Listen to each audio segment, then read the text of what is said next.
जय माता दी दोस्तों, welcome back to my channel tarot 2.0। दोस्तों आज मैं आप लोगों को बताऊंगी कि वर्गो यानी कन्या राशि वालों की लाइफ 9 मार्च के दिन कैसी रहने वाली है। तो चलिए दोस्तों स्टार्ट करते हैं। यूनिवर्स प्लीज़ मुझे बताइए कि 9 मार्च के दिन वर्गोस की फैमिली लाइफ कैसी रहेगी। 9 मार्च के दिन वर्गोस की बिजनेस एंड 9 मार्च के दिन वर्गोस की love life and marital life कैसी रहेगी। Gossip okay. 9 मार्च के दिन वर्गोस की बिजनेस एंड जॉब एंड 9 मार्च के दिन वर्गोस की हेल्थ। ओके देखिए बॉटम ऑफ द डेक आ चुका है एक्सपेंशन का कार्ड। तो यहाँ पर आपकी फैमिली एक्सपेंड होने वाली है। अगर आप लोग हस्बैंड वाइफ हैं तो आपके घर में कोई गुड न्यूज़ आ सकती है बच्चे से जुड़ी हुई। आपके पार्टनर आपके साथ अपनी लाइफ को एक्सपेंड करना चाहते हैं या आपकी लाइफ में ओवरऑल एक्सपेंशन आ रहा है, मतलब फाइनेंशियल आपकी लाइफ ग्रो करने वाली है, आपकी शादी होने वाली है। आपका जो भी अगर आपके साथ रिलेशनशिप है आपके लवर का तो वो एक लेवल अप होने वाला है। ओके एक्सपेंशन का मतलब यही है कि एक लेवल अप होने वाले हैं आप लोग। यस आपके पार्टनर के साइन है यहाँ पर Aries, Leo, Sagittarius and cancer, Scorpio, Pisces, मतलब कर्क, वृश्चिक, मीन राशि एंड मेष, सिंह और धनु राशि। इम्पॉर्टेंट नंबर हैं 12। ओके ये 12 नंबर आपके लिए इम्पॉर्टेंट हो सकता है या 3 नंबर 3, 30, 12, यस 21। ओके तो यहाँ पर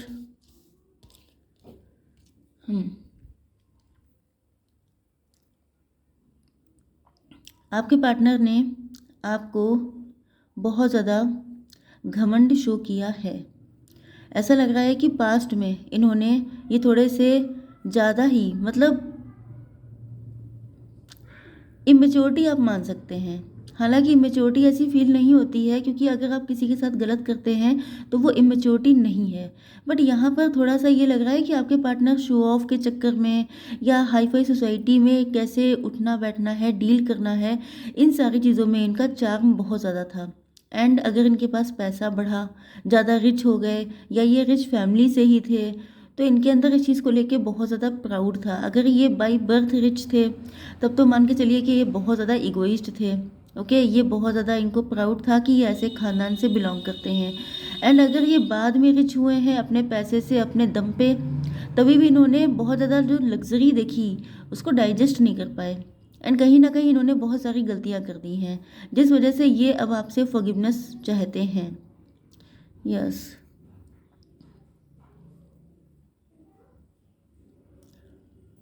अब प्रेजेंट टाइम में इनकी कंडीशन हो चुकी है उल्टी।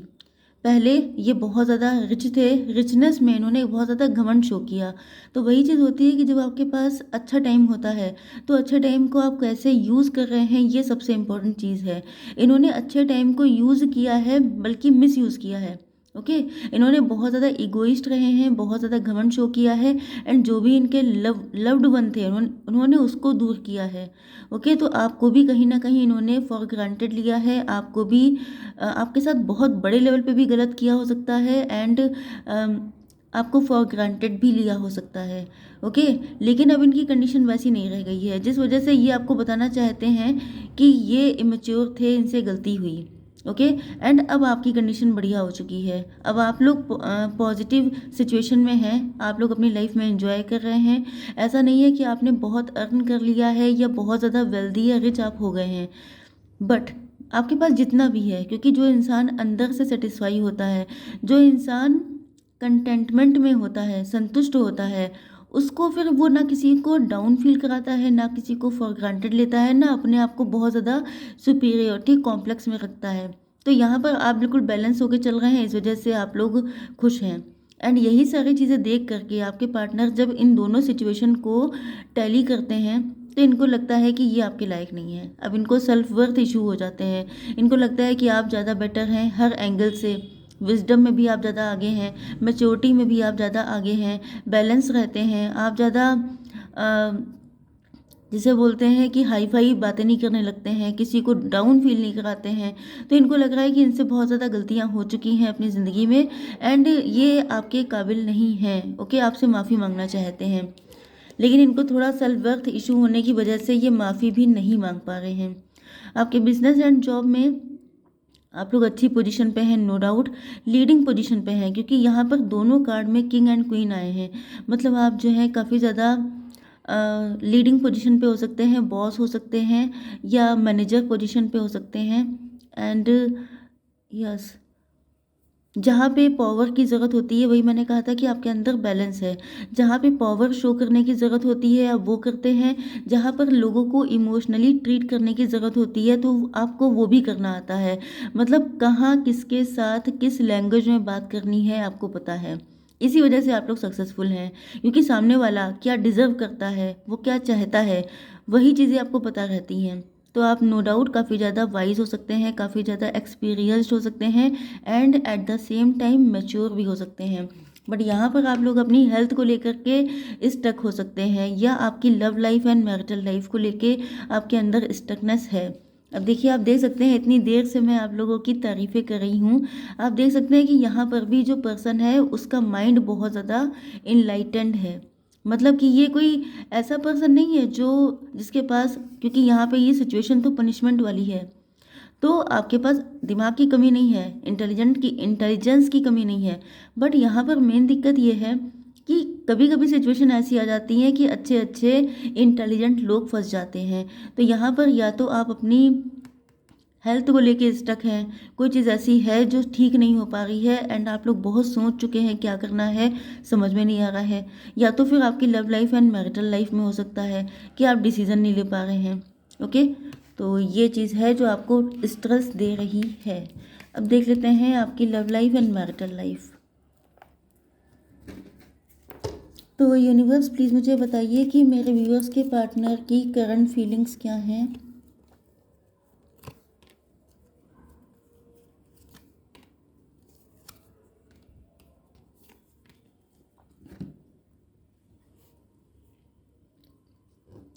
देखिए, आपके पर्सन जो थे, यहाँ पे जो सिचुएशन निकल के आई है, मेन दिक्कत ये थी कि इन्होंने लोगों के सामने अपने आप को बहुत ज़्यादा आइडियलिस्ट शो किया है। मतलब मैं कोई गलत काम नहीं करता, लोगों को जैसे लोग जज नहीं बन जाते हैं, जज बनने की आदत सबकी होती है। अपने मैटर में लॉयर बनना, दूसरे के मैटर में जज बनना, ये सबकी हैबिट होती है। तो यहाँ पर इन्होंने भी यही किया है। जब इनके पास पावर आई पैसे की, जब इनके पास अथॉरिटी आई, तो ये जज बन गए। इन्होंने क्या किया कि मैं ये नहीं करता हूँ, उनको वो नहीं करना चाहिए, इन्होंने ये गलत किया।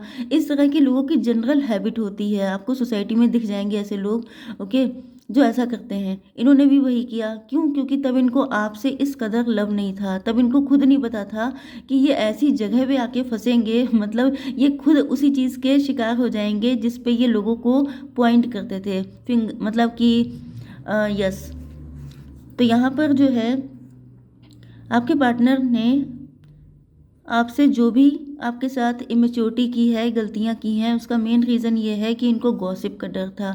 इनको लगता था कि जो है लोग क्या कहेंगे, इनकी रिपुटेशन, इनकी पोजीशन, इनकी सोशल इमेज, ये सारी चीज़ें डिस्ट्रॉय हो सकती हैं, जिस वजह से इन्होंने आपको अप्रोच नहीं किया। या अगर इनको माफ़ी भी मांगनी थी, या प्रेजेंट टाइम में भी ये हो सकता है। अब यहाँ पे मुझे एक सिचुएशन ये भी लग रही है कि अगर आप लोगों का डिवोर्स हुआ है, या आप लोग किसी वजह से सेपरेशन में हैं, तो ये आपसे माफ़ी मांगना चाहते हैं, बट इसलिए नहीं आ पा रहे हैं क्योंकि इनको लगता है कि रायता पहले ही बहुत फैल चुका है। ये जो मैटर आप दोनों के बीच का है, या तो ये पूरी सोसाइटी में फैल चुका है, क्योंकि अगर आपके बीच में, अगर आप लोग हस्बैंड वाइफ थे, तब तो नो डाउट दोनों की फैमिलीज से लेके पूरे खानदान, रिश्तेदार, सब तक पहुंच चुका है मैटर। एंड इनको लग रहा है कि बहुत ज़्यादा, अगर ये अब आपके पास आकर माफ़ी मांगते हैं तो बहुत सारे लोगों को मतलब बातें फैल जाएंगी। ओके, एंड इनको लग रहा है कि अब पावर आपके हाथ में है। दूसरी सिचुएशन ये है कि अगर आप लोग लवर हैं लेकिन रिलेशनशिप कॉम्प्लिकेटेड है, जैसे कि एक पर्सन मैरिड है, एक पर्सन डिवोर्सी है, या किसी के बच्चे हैं, या ऐसी कोई भी सिचुएशन, या कास्ट, कल्चर, रिलीजन का डिफरेंस है, तो इनको लग रहा है कि पावर आपके हाथ में है। अगर आप यस करेंगे तब तो ठीक है, लेकिन अगर आपने नहीं माने, आप क्योंकि अगर ये किसी और के साथ मैरिड हैं तो आप ही के ऊपर है डिपेंड कि आप यस बोलते हैं या नो बोलते हैं। ओके,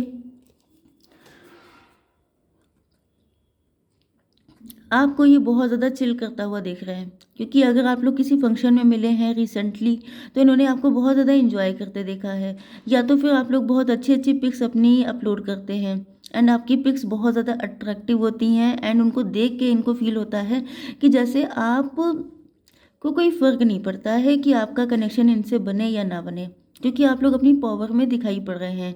मतलब जो भी कोशिशें करनी है, एफ़र्ट करना है, वो इनको करना पड़ेगा। लेकिन आपके पार्टनर बिल्कुल स्टक हो चुके हैं, क्योंकि वही चीज़ आ रही है कि ये अपनी सोशल इमेज को लेके बहुत ज़्यादा कॉन्शियस हैं। ओके, बट यस, अब इनको ये तो पता है कि ये आपके लिए स्टेप नहीं ले सकते। आपसे उम्मीद कर रहे हैं कि आप लेके देख लो, आप भी नहीं चाहते हो लेना। ओके, तो ये यहाँ पर बहुत ज़्यादा परेशान हो जाते हैं, तो ये क्या करते हैं कि अपने काम में लग जाते हैं। जैसे बिज़नेस कर रहे हैं, जॉब कर रहे हैं, तो ये वहाँ पे ज़्यादा फोकस्ड हो जाते हैं कि आपसे मन डाइवर्ट हो जाए। बट यहाँ पर इनका हर चक्रा अवेकन्ड हो चुका है। आपने इनके दिल में वो आग लगा दी है, वो उम्मीद जगा दी है जो कभी कोई जगा नहीं पाया।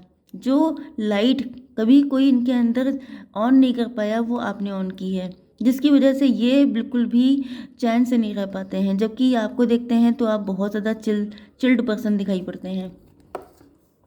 ओके, अब इन्होंने बातें तो बड़ी बड़ी कर ली हैं, बट ये आपको लेके हाईली इमोशनल हो रहे हैं एंड ये इस चीज़ को मतलब अब ये बहुत बुरी कंडीशन में फंसे हैं। इनको लग रहा है कि मतलब एक तरफ सोसाइटी में आप बहुत ज़्यादा ज्ञानी बन जाते हैं, मतलब दूसरों को ज्ञान देने वाले, लेकिन जब अपने ऊपर मैटर आता है वही सब लोग कहते हैं कि अब सबके शूज़ में पैर रख के देखिए तब पता चलेगा कि कंडीशन क्या है। तो अब इनके शूज़ इनको काट रहे हैं, तो ये परेशान हो रहे हैं कि करें तो क्या करें। हालांकि आपके पार्टनर बहुत अच्छे हैं, सबके नहीं, कुछ के थोड़े से मुझे थोड़े से टॉक्सिक दिखाई पड़ रहे हैं, क्योंकि किसी ने गड़बड़ किया है, किसी ने तो ऐसा किया है जो बहुत ज़्यादा बुरा भी हो सकता है। बट यहाँ पर आपके एंसेस्टर जो हैं, यस, अगर आपकी फैमिली में आपके ग्रैंडफादर, ग्रैंडमदर या भगवान ना करे आपके पेरेंट्स में से कोई नहीं है, तो वो चाहते हैं कि आपकी शादी किसी ऐसे पर्सन से हो जो आपके प्रोवाइडर बने, आपको ट्रूली डीपली लव करें। तो इसी वजह से यहाँ पर ये कनेक्शन बनने के चांसेस हैं, क्योंकि यहाँ पर आपके पार्टनर आपका परसेप्शन बदलना चाहते हैं, आपके दिल में भी वही आग जलाना चाहते हैं जो इनके दिल में लगी पड़ी है। ओके, इस तरीके से आपको मतलब अथॉरिटी में नहीं दिखना चाहते हैं। ये चाहते हैं कि अगर इनके दिल में आपको लेके लव है तो वही पेन आपको भी फील हो, वही लव आपको भी फील हो। ओके, पेन नहीं बल्कि लव ज़्यादा है। अब देखिए, मैंने कहा था कि थोड़ा सा टॉक्सिक मुझे दिखाई पड़ रहा है, तो आप देख सकते हैं कि यहाँ पे दो पर्सन हैं। एक ऐसा है जो ड्रिंक करता है, जिसके अंदर बैड हैबिट्स हैं, एंड एक ये बच्ची है। ओके, तो एक पर्सन की इंटेंशन आपको लेके अच्छी नहीं है, वो सिर्फ आपको पैसा कमाने वाली मशीन की तरह देख रहा है, एंड दूसरा पर्सन जो है वो कहीं ना कहीं आपको एक वैल्यूबल पर्सन की तरह देख रहा है। ओके, इन दोनों को लगता है कि अच्छा जी, एक चीज़ ये भी है कि एक पर्सन ने आपके साथ इतना घमंड आपको शो किया है कि इन्होंने आपको सेल्फ वर्थ इशू पैदा कर दिए थे। आपको फील होता था जैसे आप इनके लायक नहीं हैं, एंड एक था जिसको खुद में सेल्फ वर्थ इशू थे, इसी वजह से वो आपको कभी कनेक्ट नहीं कर पाए। ओके, तो दोनों को लगता है कि एडवेंचरस रहेगा ये सब आपके पास पहुंचना, क्योंकि ये आपके ऊपर डिपेंड करता है कि आप इनको माफ़ करते हैं कि नहीं। इसका मेन रीज़न ये है कि ये आपके साथ अपनी लाइफ में एक्सपेंशन चाहते हैं। ओके, रीडिंग बहुत बड़ी हो गई है, तो बाय बाय।